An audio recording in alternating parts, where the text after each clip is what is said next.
How's it going, everybody? So, I have this thought in my mind. I just watched this video for this guy named, what the heck is his name?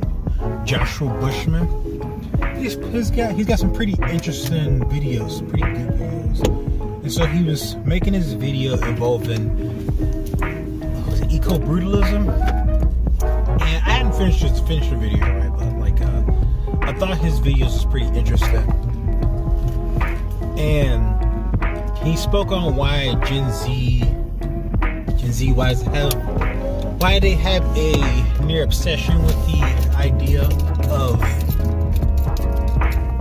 eco-brutalism, and he proceeded to explain the idea of brutalism, and also mention how the concept of having a life of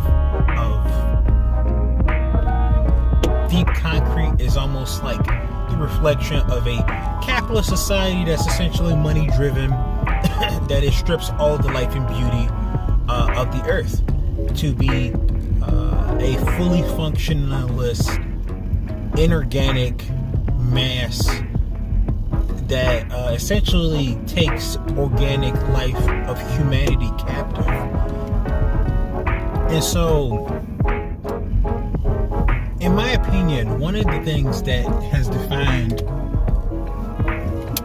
Gen Z, at least from what I'm looking at, is essentially the angst of youth in regards to our current climate. The angst of youth is nothing particularly new, and even with Gen Z, it's not really new in this regard.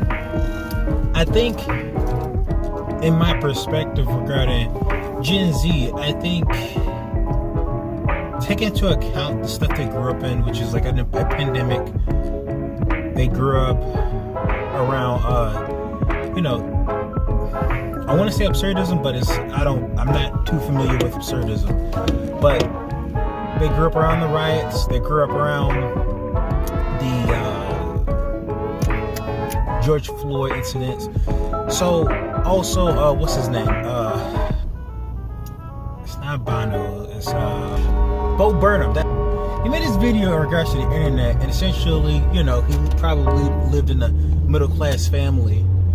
He made this internet album that essentially questioned his naivete, and he made this video. So this made me tied to a guy named Jack Stauber. Creates a lot of interesting topics that also involves what the heck is it? Not neoliberalism. Low key or something. I can't remember the term, but it's pretty much like a type of music, low key hip hop something, low vibe something, and it's great music. But the concept is essentially questioning your misconceptions about what you assume about reality. Now, typically as a minority myself, you also, I'm a weird person, so that also adds to it.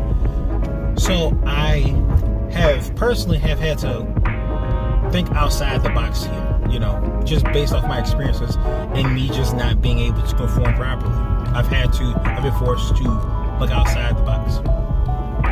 So considering how Gen Z have this angst of questioning a world that already has a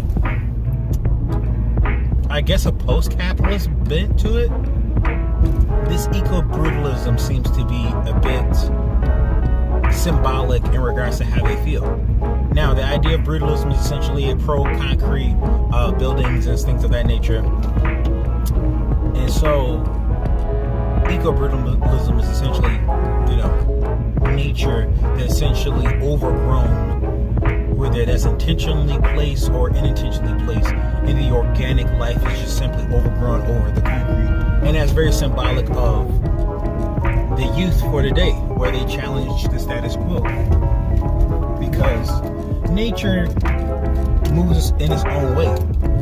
Nature doesn't care about the concrete structures, it just grows where it can. And similarly enough, the idea of quiet quitting with the Gen Z community, where if they're not interested interested in stuff, they will take action. They're not truly interested in just waiting it out or just conforming to a society. They will question that society. And this, again, like I said, this isn't anything new. We had the punk society with these suburban families leaving said comfortable, quiet suburbs to now make a voice. You know, you hear that from, we've seen it from the hippie community, post-depression, where they were tired of, they needed something that seemed to be a bit more authentic. They were taken care of at a two-parent household and two families, and the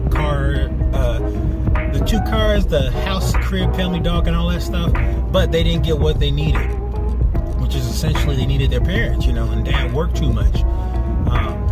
And so I'm constantly seeing the outcry of the youth hungering for something that's authentic, hungering for something that is far more important than what they were given. And so I would definitely like to talk to Gen Z and see how they interact with the world, because I do find that for some reason we're doing a lot of criticism toward the Gen Z, but we're not really criticizing ourselves for birthing this generation. We're not criticizing, we're not really asking them, we're not giving them an opportunity to ask honest questions. And I really wish we would do that. That's why for myself, when they do this stuff called quiet quitting, I am not surprised. And I'm not surprised that they do that. But I do question our own methods of parenting them. And the society that's already kind of postmodern, they want rebirth. As far as I can tell, just looking at it, they want rebirth. They want to make their own choices. Again, in the emergent age of the millennia of 2000s, we want to do the same thing. We want to make our own thing. We want to essentially fight against the corporate system. You can tell from the early Apple commercials where they had the lady with the, I think it was a javelin or something, and then she essentially lunged at this monitor with a big corporate face on it, or like a face that was vaguely human, which is, that's essentially the corporate entity. It's not truly human, even though it postures itself to be human. And so the concept of youth is always great because it reignites, it resets humanity to re-engage with it. It doesn't just sit comfortably because we already did that. We already sat comfortably in this society. So now it's time to redo it. Let's re-engage with this culture that we've already been locked in with. I guess I don't have anything more to say. I'm just curious about how they're going to respond to this new age, especially with the next generation. I believe that's Gen Alpha. I could be wrong, but